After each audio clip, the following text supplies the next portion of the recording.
Retired Lieutenant General Richard Newton joining me live here in studio tonight. So banning Russian flights over U.S. airspace, this is a major move.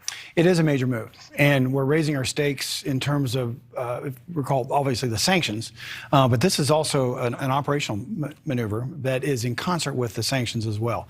And I think it is significant. I don't recall in my near history in terms of recollection of actually banning Russian flights over the United States or to and from the United States as well.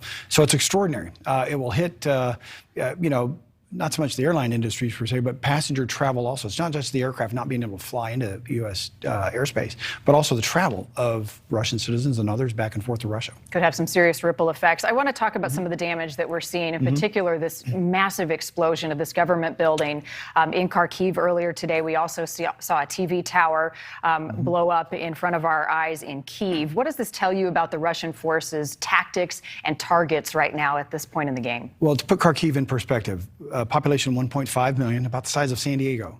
And the fact that the Russians are, again, intensifying their attacks, not only in government and military targets, but also civilian targets. My sources tell me, we've heard in the media, that actually is going and attacking civilian neighborhoods, which is extraordinary because he's now almost indiscriminate in terms of his use of firepower against military targets and government targets, but now civilians as well. And we have seen that 40-mile convoy stymied of Russian troops in terms of the Ukrainian forces, the Ukrainian civilians being able to hold them back. The question is, how long can they do that? I want to talk to you about tonight's State of the Union and the message from President Biden, not just to the American people, but critically important to our U.S. troops and also service families here at home. What do they want to hear from the president tonight, given this ongoing crisis in Ukraine? Well, the President of the United States is the head of state, but he's also the commander-in-chief of our U.S. military. We have 2.2 million men and women in uniform. That consists of active duty, guard, and reserve. And if you call recently, he called up on several thousands, 12, 13, 14,000 men and women from Fort Bragg and Fort Stewart and elsewhere. And so that is, he personally calls them up. And so he needs to make sure that he messages our men and women in uniform that their sacrifices are worthy, their sacrifices have purpose, in this case, to deter and dissuade continued aggression by the Russian forces in Ukraine, but also to bolster the alliance, to bolster the NATO alliance through the use of U.S. military.